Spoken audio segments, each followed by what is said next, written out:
नमस्कार, स्वराज एक्सप्रेस देख रहे हैं आप। मैं हूं आकांक्षा ठाकुर आपके साथ। खबरों की शुरुआत करेंगे सुर्खियों से। कोरोना पर सरकार का दावा, 80% मरीज हो रहे हैं सही। रैपिड किट से 30 मिनट में मिलेगा रिजल्ट। दिग्विजय सिंह की पीएम मोदी को चिट्ठी, दूसरे राज्यों में फंसे मजदूरों को उनके गांव पहुंचाने की करे व्यवस्था। घर में ही कर दे मजदूरों को क्वारंटीन।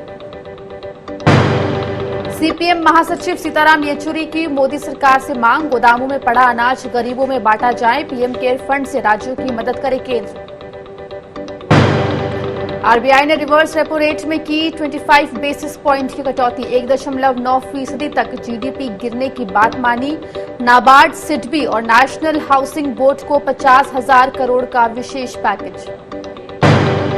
और कोरोना के कहर से चीन की अर्थव्यवस्था को जोर का झटका। जीडीपी में 6.8% तक की गिरावट के संकेत।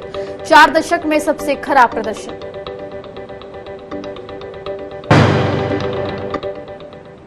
देश में कोरोना के मौजूदा हालात पर सरकार ने ताजा आंकड़े जारी किए हैं। स्वास्थ्य मंत्रालय के संयुक्त सचिव लव अग्रवाल ने बताया कि कोरोना मरीजों की संख्या बढ़कर 13,387 हुई है। कोरोना से अब तक 437 लोगों की मौत हो चुकी है।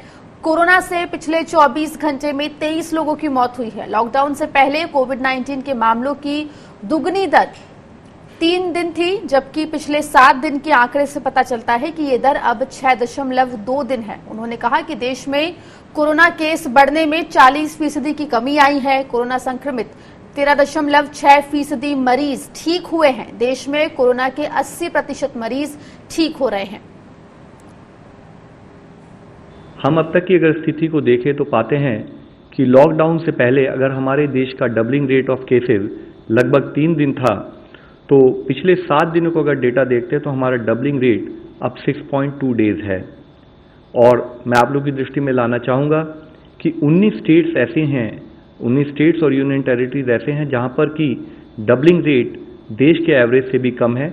और वे स्टेट्स हैं केरला, उत्तराखंड, हरियाणा, लद्दाख, हिमाचल, चंडीगढ़, पौंडीचेरी, बिहार, उड़ीसा, तेलंगाना, तमिलनाडु, आंध्र प्रदेश, दिल्ली, यूपी, कर्नाटका, जम्मू एंड कश्मीर, पंजाब, असम और त्रिपुरा।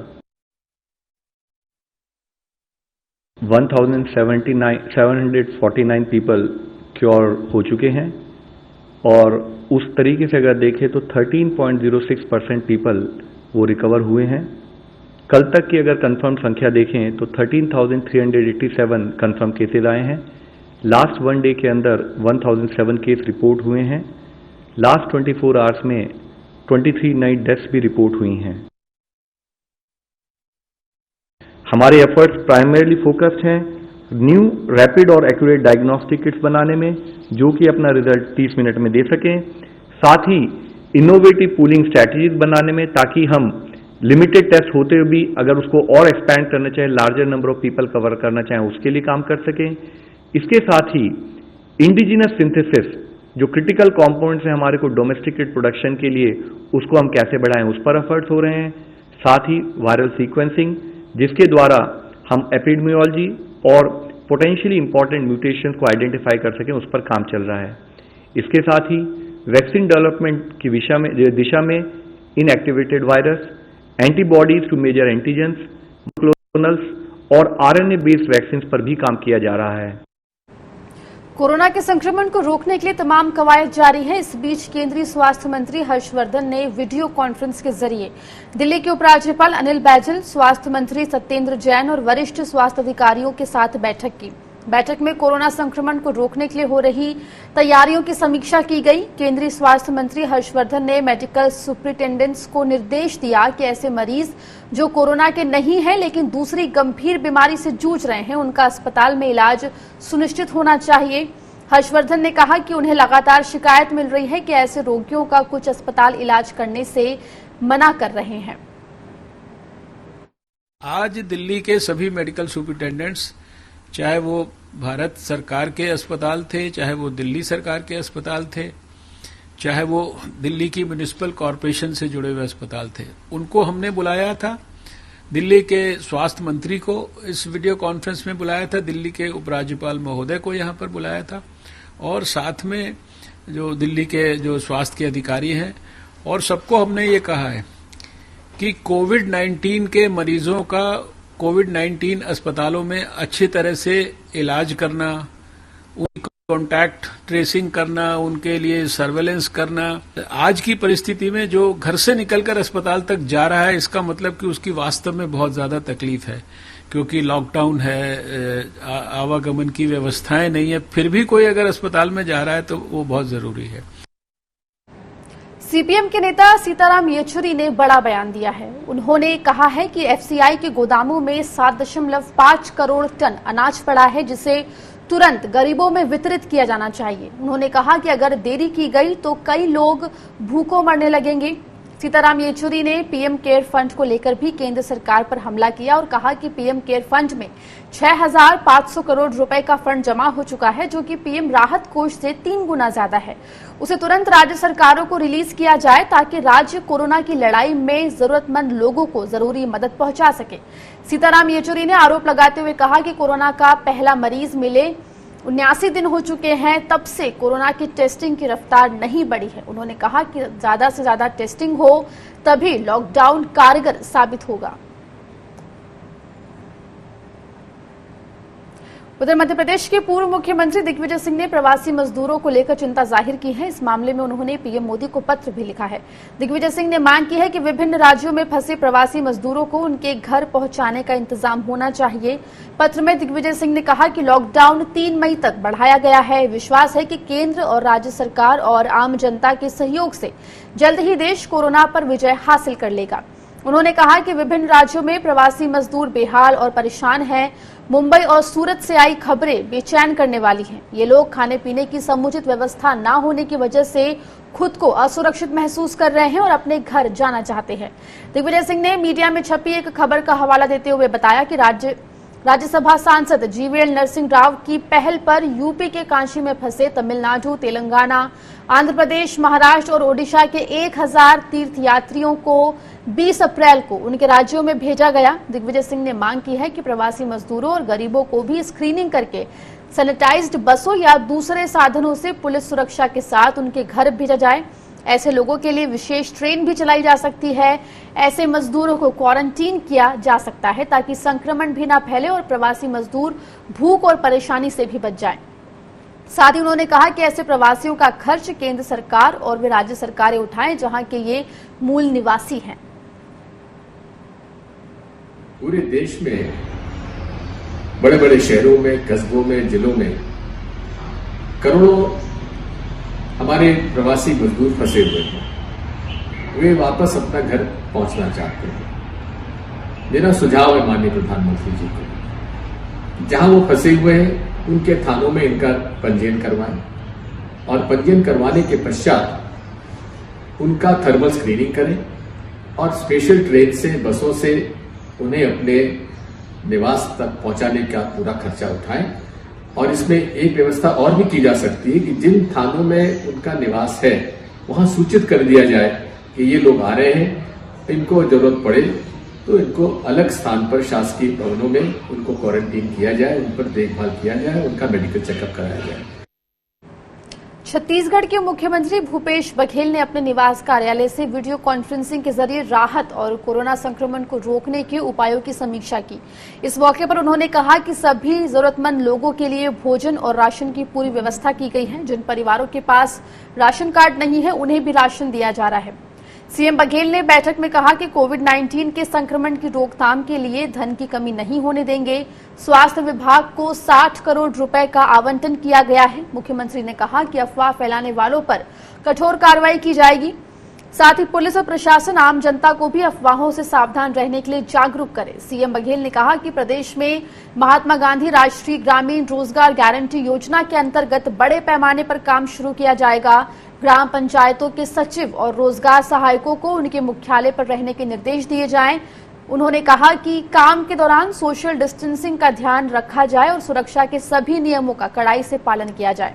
वहीं बैठक में आला अधिकारी भी मौजूद रहे। अधिकारियों ने बताया कि सभी जिलों में कोविड-19 हॉस्पिटल, क्वारंटीन और आइसोलेशन सेंटर की व्यवस्था कर ली गई है। जिन लोगों में संक्रमण की संभावना हो सकती है, उनका नियमित स्वास्थ्य परीक्षण किया जा रहा है। सरकार ने कोरोना वायरस से निपटने के लिए चल रहे लॉकडाउन से कुछ और क्षेत्रों को छूट दी है। इनमें ग्रामीण इलाकों में निर्माण गतिविधियां और देश भर में पानी की आपूर्ति, साफ सफाई, बिजली, गैर बैंकिंग वित्तीय संस्थानों और सहकारी ऋण समितियों को काम करने की मंजूरी शामिल है।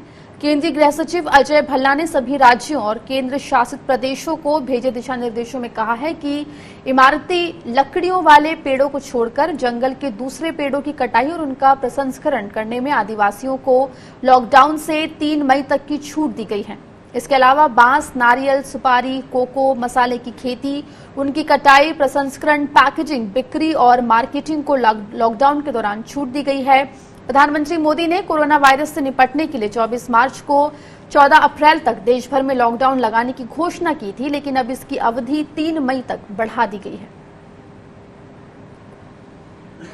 कोरोना वायरस महासंकट से जूझ रही अर्थव्यवस्था में जान फूंकने के लिए रिजर्व बैंक ऑफ इंडिया ने कई ऐलान किए हैं। आरबीआई गवर्नर शक्तिकांत दास ने रिवर्स रेपो रेट में कटौती का ऐलान किया है। रिवर्स रेपो रेट में 0.25% की कटौती की गई है। इसी के साथ अब ये 3.75% हो गई है। वहीं आरबीआई ने नाबार्ड को 25,000 करोड़, नेशनल हाउसिंग बैंक को 10,000 crore, small industry development bank को 15,000 करोड़ रुपए देने का ऐलान किया है। आरबीआई ने कहा कि बाजार में पर्याप्त नकदी बनी रहे, इसके लिए और कदम उठाएंगे।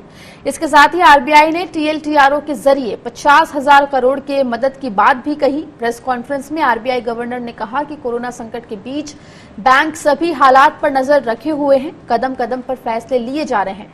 कोरोना संकट की वजह से जीडीपी की रफ्तार घटेगी, लेकिन बाद में ये फिर तेज रफ्तार से दौड़ेगी।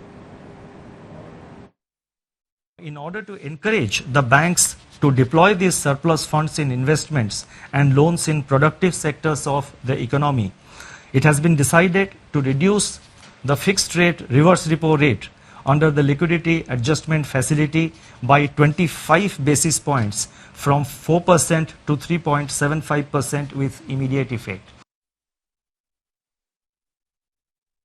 Now these amounts which I announced, that is totally 50,000 crore, of which 25,000 crore goes to NABARD, 15,000 crore goes to SIDBI, and 10,000 crore goes to NHB. These amounts have been determined and decided in consultation with these institutions. साथ ही RBI के governor Shaktikanta Das ने यह भी कहा कि corona virus के कारण पूरी दुनिया में बड़ी आर्थिक मंदी का अनुमान है। ये 1929 के ग्रेट डिप्रेशन से भी ज्यादा बड़ी आर्थिक मंदी होगी। पूरी दुनिया की अर्थव्यवस्था में $9 ट्रिलियन के नुकसान का अनुमान है। शक्तिकांत दास ने यह भी कहा कि कोरोना के कारण भारत में भी मार्च से हालात खराब हैं।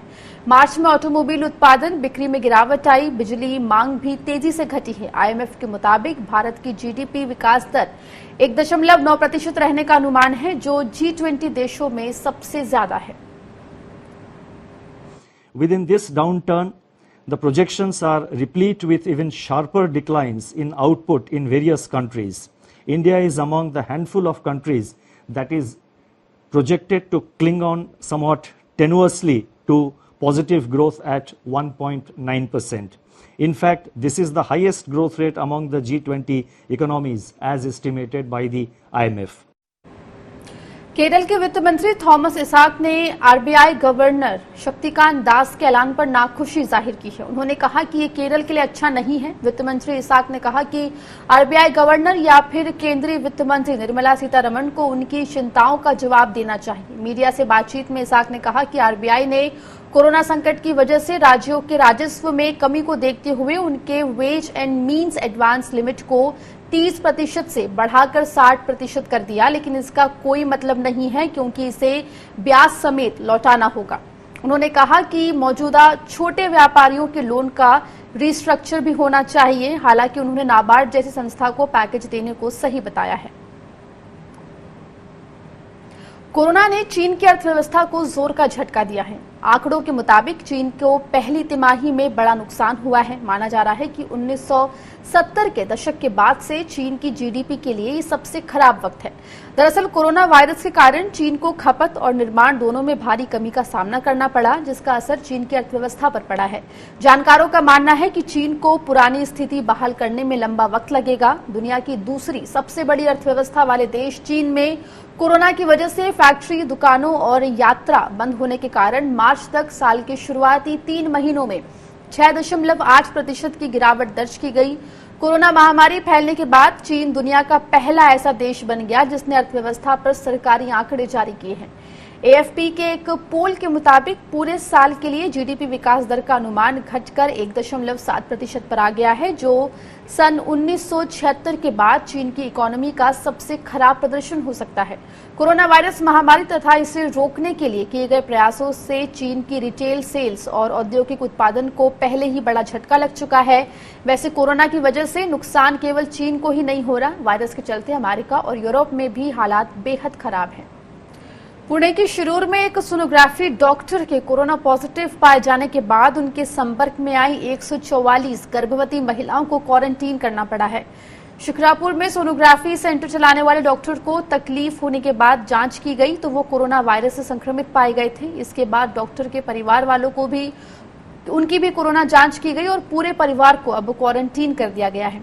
इसके बाद सोनोग्राफी सेंटर में पिछले 5 दिनों में जांच के लिए 34 गांव की 144 गर्भवती महिलाओं को ढूंढकर उन्हें क्वारंटीन किया गया।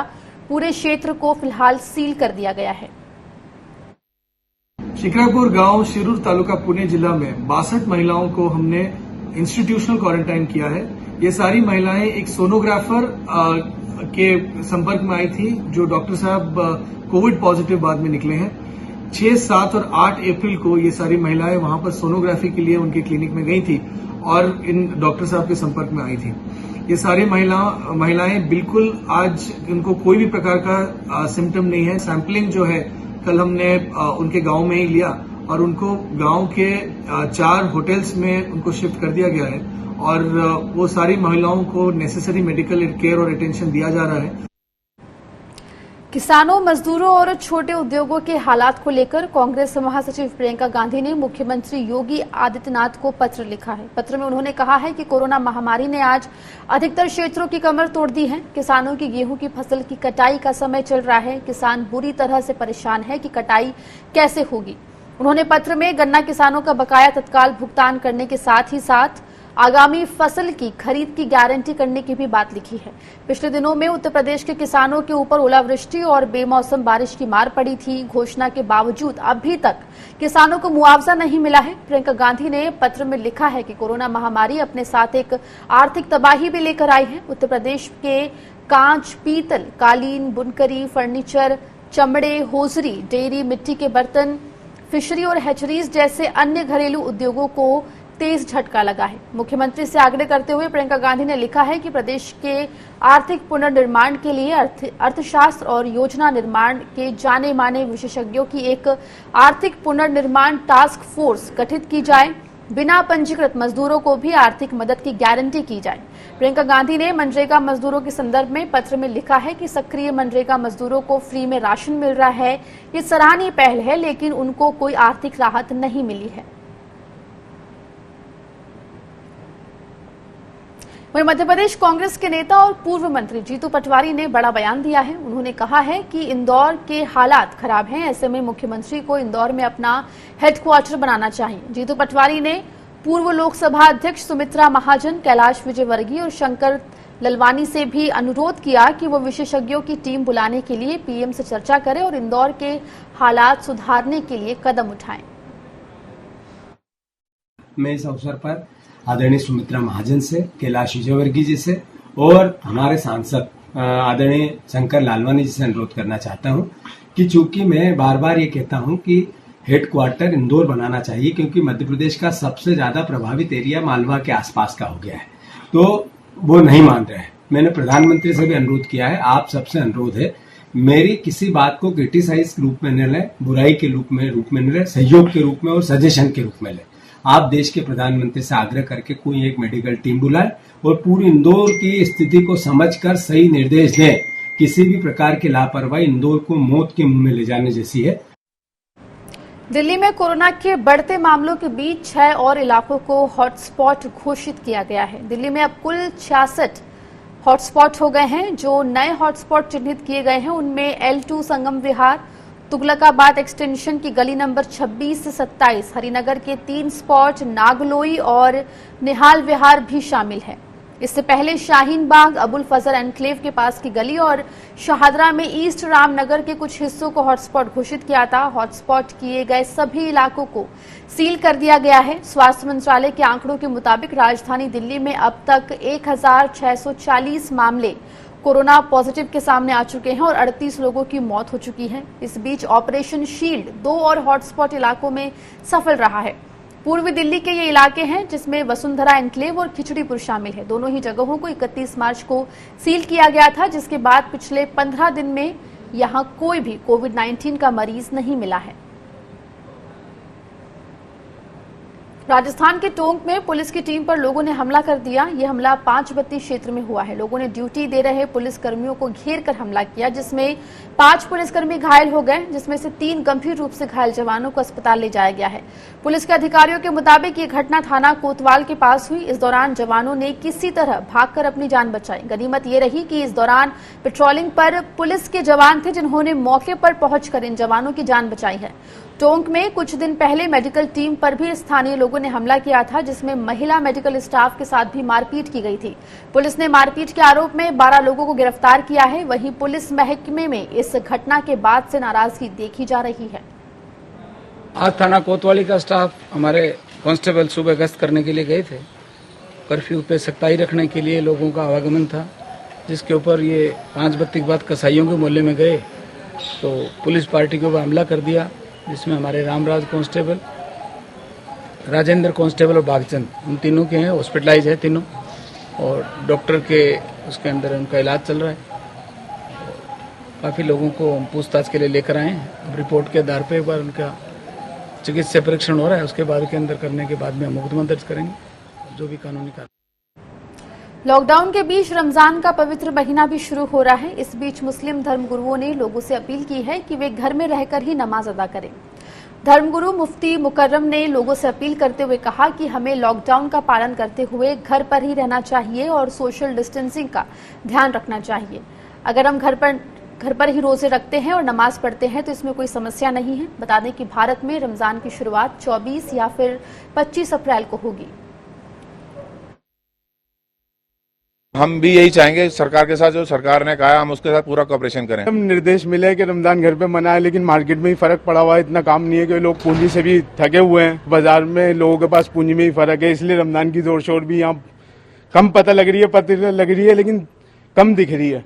घर में रोजा खोलें, सफाई से रखें और अपने दस्तरखान वसी करके रखें, और वो जो है साफ सुथरा होना चाहिए। लोग बैठें घर के अंदर और घर में रोजा खोलें। सरकार जो है ऐलान करा है रमजानों के अंदर रोजा आप घर में खोलें, और वो बेहतर रहेगा, सबके लिए फायदा है। मजबूरी है, लॉकडाउन है, बीमारी फैलने का डर है और एहतियात इसी में है कि हम लॉकडाउन पे अमल करें, घर में रहें और जहां तक हो सके सोशल डिस्टेंसिंग बना के रखें, ताकि खुद भी सुरक्षित रहें, दूसरे भी सुरक्षित रहें। और हमारे मजहब में हर तरह का ऑप्शन है, हर तरह की इजाजत है। तो अगर घर में हम रहेंगे, रोजा भी रखेंगे, तरावी भी पढ़ेंगे, तो उसमें कोई परेशानी नहीं। लॉकडाउन के बीच मजदूरों का पलायन लगातार जारी है। महाराष्ट्र के नागपुर और नासिक से मजदूर लगातार पलायन कर रहे हैं। कुछ मजदूर पैदल तो कुछ साइकिल से परिवार समेत अपने घरों को लौट रहे हैं। दरअसल लॉकडाउन बढ़ने के साथ ही दिहाड़ी मजदूरों की समस्याएं भी बढ़ गई है। दिहाड़ी मजदूरों के सामने रोजी रोटी का गहरा संकट है। यही वजह है कि मजदूर पैदल ही अपने घरों को लौट रहे हैं। अधिकतर मजदूर मध्य प्रदेश के सिवनी और सतना के रहने वाले हैं। मजदूरों का कहना है कि वे कई दिन पहले अपने घर के लिए निकले थे और अभी कई दिन उन्हें पहुंचने में लगेंगे। मजदूरों का ये भी कहना है कि उन्हें उम्मीद थी कि 14 अप्रैल के बाद बसें चलेंगी, लेकिन जब बसें नहीं चली तो उन्हें मजबूरन पैदल और साइकिल से ही घर लौटना पड़ रहा है। कोरोना के बढ़ते संक्रमण से बचाने के लिए आईआईटी कानपुर ने बड़ी खोज की है और उसके वैज्ञानिकों ने positive pressure respirator system device का प्रोटोटाइप बनाया है। आईआईटी कानपुर के वैज्ञानिकों के मुताबिक ये प्रोटोटाइप नर्सों और डॉक्टरों को संक्रमण से बचाने के लिए खास तौर पर तैयार किया गया है। इन वैज्ञानिकों का दावा है कि ये डिवाइस N95 मास्क से बेहतर काम करता है और श्वास के जरिए फेफड़ों में वायरस के पहुंचने की संभावना को पूरी तरह से रोक देता है। वैज्ञानिकों के मुताबिक इस डिवाइस को उन्होंने लखनऊ पीजीआई की मदद से तैयार किया, जिसे आसानी से बनाया भी जा सकता है। पॉजिटिव प्रेशर डिवाइस जो है N95 डिवाइस में अगर मास्क और मुंह के बीच में थोड़ा सा भी अगर ठीक से सील नहीं हो, लीकेज होगा, तो बाहर की संक्रमित हवा मनुष्य के फेफड़ों के अंदर आसानी से जा सकती है और व्यक्ति संक्रमित हो सकता है। और क्योंकि हमारी डिवाइस पॉजिटिव प्रेशर है तो ये बहुत ही इस रिस्क को भी दूर कर देती है। इस बुलेटिन में फिलहाल इतना ही। खबरों का सिलसिला स्वराज एक्सप्रेस पर लगातार जारी है।